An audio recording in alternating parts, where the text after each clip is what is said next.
What happens when a nation with enriched uranium, regional enemies, and global pressure walks away from the world's nuclear rules? Iran has just pulled the pin on a geopolitical time bomb, and the clock is now ticking. It's easy to forget that treaties are fragile. They don't come with locks, alarms, or guards. They're held together by trust until trust disappears. Iran has officially suspended its cooperation with the International Atomic Energy Agency. For the first time in years, inspectors have left the country. Cameras are off, doors are closed, and now the world is flying blind. But behind this move lies something even more dangerous. Iran may be preparing to walk away from the Nuclear Non-Proliferation Treaty, a document signed by 191 countries, designed to prevent exactly this kind of nuclear escalation. If Iran leaves, it won't just be the collapse of diplomacy, it will be a blueprint for every rising power to follow. So, what does the NPT actually do? What happens if a country like Iran walks away? And why are intelligence analysts around the world calling this moment the most dangerous nuclear turning point in decades? In this video, we'll break it all down, fact by fact, move by move, because once Iran steps out, the rest of the world may never be able to catch up. Welcome to Empire Secrets.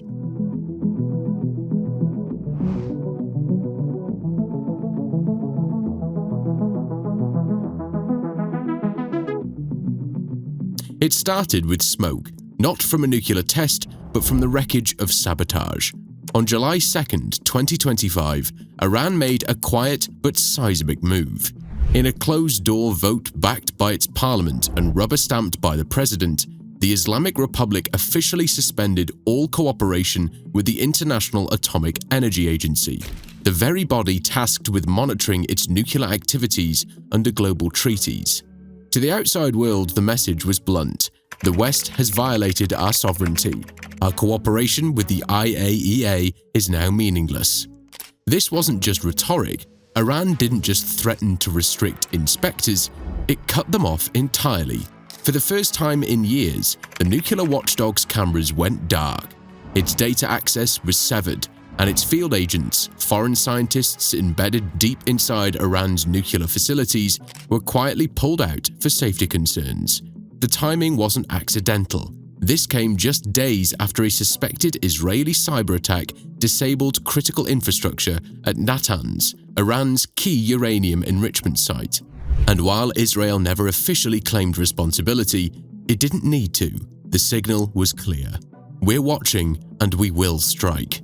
But Iran didn't respond with rockets. It responded with silence. By cutting ties with the IAEA, Iran did something far more dangerous than retaliation. It turned its nuclear program into a black box. From that moment on, no one, not the US, not Europe, not even the UN, had any verified knowledge of what Iran was building, enriching, or planning. Western diplomats tried to downplay the move, but within intelligence circles, alarms were sounding. Because when Iran shuts the door, the world doesn't just lose oversight, it loses leverage. And beneath the headlines, something else was brewing. In private memos and televised warnings, Iranian leaders began hinting at the unthinkable, that if provoked further, if referred back to the UN Security Council, or if attacked again, Iran might walk away from the Non-Proliferation Treaty entirely. To understand why that matters, you have to understand what's kept the world from a second Cold War. Because since 1970, one document, just one, has kept most of the world from going nuclear. And if Iran walks away from it, the entire system could fall.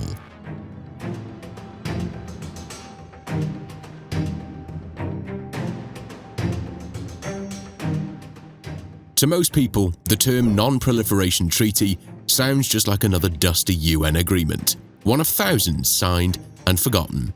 But behind its dry language lies the most important security pact in human history, formerly known as the Treaty on the Non-Proliferation of Nuclear Weapons, or NPT. It was signed in 1968, at the height of the Cold War. The goal was simple in theory, but revolutionary in practice: stop the spread of nuclear weapons. the world had already seen the destructive power of atomic bombs in Hiroshima and Nagasaki. By the 1960s, 5 countries had nuclear capabilities: the United States, the Soviet Union, the UK, France, and China. The fear was that if every rising power got the bomb, global warfare would become uncontainable. So, the NPT created a 3-part global deal. 1. Nuclear-armed states wouldn't help others get weapons. 2. Non-nuclear states agreed not to pursue them. 3.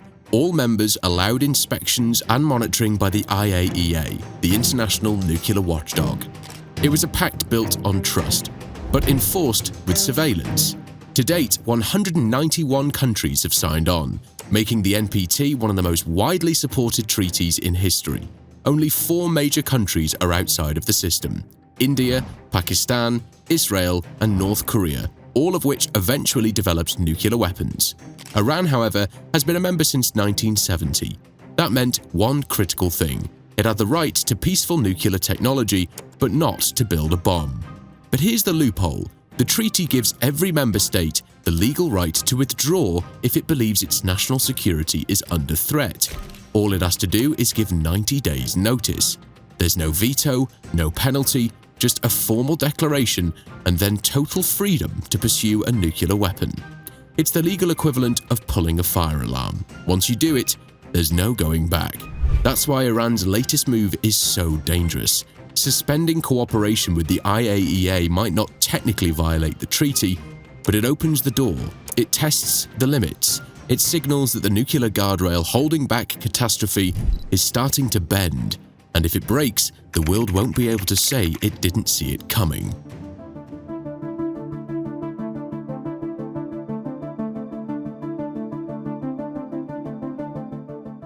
Most people assume that treaties are binding, and that once a country signs, it's locked in.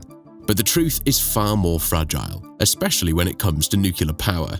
Inside the NPT, buried deep in Article X, lies the ultimate escape hatch. It reads, "Each party shall, in exercising its national sovereignty, have the right to withdraw, if it decides that extraordinary events have jeopardized its supreme interests." In plain English, any country can walk away, whenever it wants, as long as it gives 90 days notice and claims it's under threat. It's the most dangerous sentence in nuclear war, because it means the entire global non-proliferation regime hinges not on enforcement, but on trust, and trust is exactly what's evaporating. Iran has already started to lay the groundwork. In fiery parliamentary speeches and closed-door military briefings, Iranian officials are calling the attacks on the nuclear sites acts of war. They argue that the IAEA has been compromised and that the United Nations has failed to protect their sovereignty. In short, they're building a legal case for withdrawal, and if they activate Article X, there's little the world can do to stop them. We've seen it before. In 1993, North Korea announced it was leaving the NPT. The international community panicked, sanctions were imposed, talks were held, but 10 years later, they walked anyway. By 2006, North Korea had tested its first nuclear bomb, and since then, it's been impossible to reverse. Iran has watched that playbook closely. The country already possesses the core ingredients: vast reserves of uranium, advanced centrifuges, and the know-how to enrich at weapons-grade levels. The only thing stopping them, until now, was inspection, monitoring, international pressure. But if Iran leaves the NPT, that pressure turns into a countdown. The IAEA would be forced to halt all legal inspections. The US and Europe would lose all leverage, and Iran, under no legal obligation, could accelerate its program in total secrecy, without breaching any formal treaty. This isn't speculation. This is the loophole that makes non-proliferation optional, and Iran is now standing at its edge, deciding whether to step through it.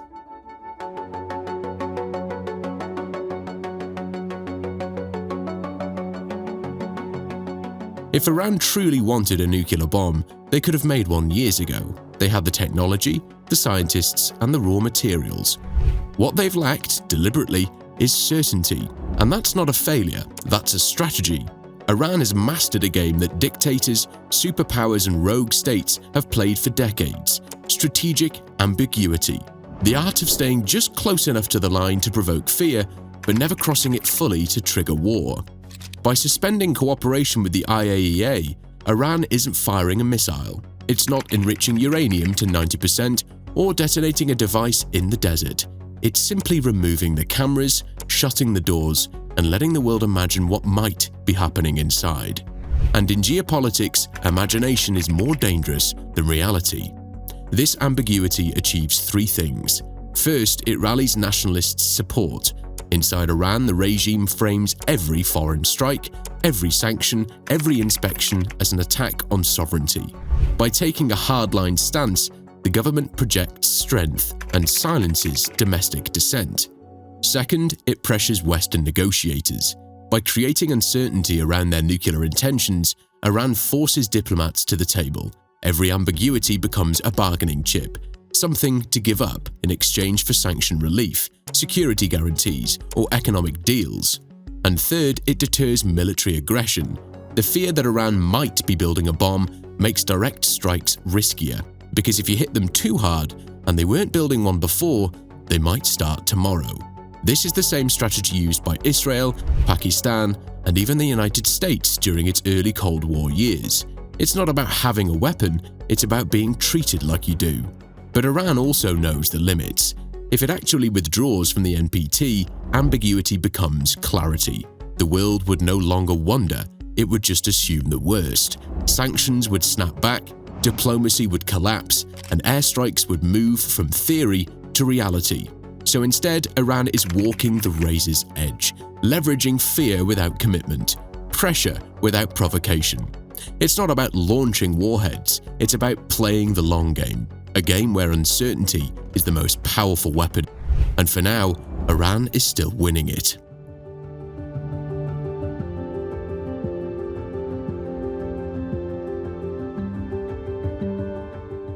If Iran invokes Article X and exits the NPT, the world won't just lose another treaty signature, it will lose the last thread of legal control over a nuclear flashpoint that has haunted the Middle East for decades. The immediate consequence? Transparency disappears overnight. The IAEA's cameras go dark, site visits end, data transfers stop, and what remains is silence. Strategic, deliberate silence from inside a regime that now owes nothing to anyone. But that's just the beginning. The psychological impact across the region would be nuclear in itself. In Saudi Arabia, a country already locked in a Cold War with Tehran, withdrawal from the NPT could trigger the long-rumored contingency plan, a rapid purchase of nuclear technology from Pakistan. Riyadh wouldn't wait to fall behind. Turkey, an increasingly assertive power with nationalist leadership, might follow suit, citing regional balance. Egypt, the UAE, even Jordan could begin quietly building parallel infrastructure, each afraid to be the last without a deterrent. And then there's Israel, the undeclared nuclear power that has long warned it will not allow Iran to acquire a bomb.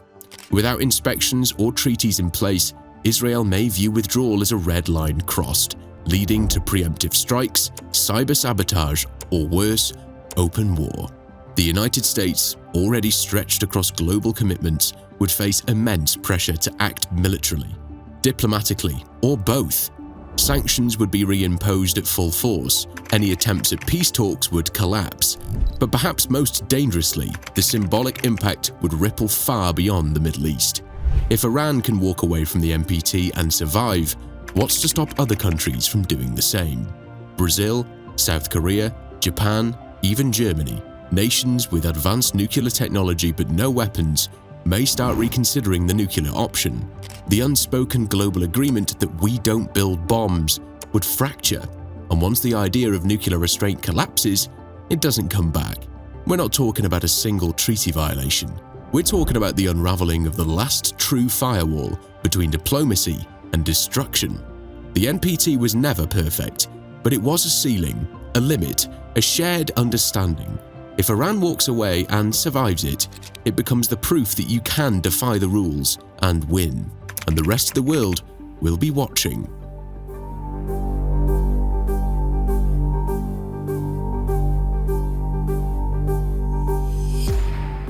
On the surface, the world sees confrontation, threats from Tehran, condemnations from Washington, and warnings of war from Tel Aviv. But behind closed doors, something far more delicate is unfolding. A web of secret diplomacy, where words are whispered, not broadcast. Because while the headlines scream crisis, Iran and the West are still talking. Not at summits or press conferences, but through quiet intermediaries, back-channel negotiations, and third-party states who have everything to gain from de-escalation. The most critical of these is Oman, a small Gulf nation that has long played the role of silent mediator. For years, Omani diplomats have hosted discreet meetings between Iranian officials and Western envoys, keeping communication alive even in moments of near war. Qatar, too, has stepped into the diplomatic shadows. With its ties to both Washington and Tehran, and its outsized ambition on the global scale, Qatar has quietly positioned itself as a bridge, offering financial guarantees, negotiation venues, and sometimes even energy incentives to keep tensions from boiling over. And then there's Switzerland, the West diplomatic backdoor. With no military ambitions and a reputation for neutrality, Switzerland often relays messages between the US and Iran when no one else can. It's not flashy, but in geopolitics, neutrality is currency. But why all this secrecy? Because for both sides, formal talks are politically toxic. In Tehran, being seen as negotiating with the West is a betrayal of revolutionary pride. In Washington, appearing soft on Iran, especially in an election year, is a political death sentence. So the real diplomacy happens in the shadows. And it's not just about stopping a bomb. Iran is angling for security guarantees, a promise that it won't be attacked again. It wants economic lifelines, access to frozen assets, oil exports, and sanction relief, and it wants recognition as a sovereign power, not a pariah. The West, on the other hand, wants to freeze the nuclear timeline. It knows that outright disarmament is unlikely, but if it can delay Iran from reaching weapons-grade uranium, keep inspections on the table, and avoid open war, that's a victory in itself. Meanwhile, China and Russia are watching closely. Both have deepened ties with Iran in recent years, not just for oil, but for leverage. For Beijing, a destabilized Middle East raises oil prices, but weakens the US. For Moscow, every Western distraction buys more time in Ukraine. So both powers are encouraging Iran to play hardball, while offering just enough support to avoid collapse. What's unfolding isn't just diplomacy, it's geopolitical theater. And in this theater, the public never sees the real script. The press conferences are just noise, the threats are bluffs, and the real decisions, the ones that determine war or peace, are made in silence.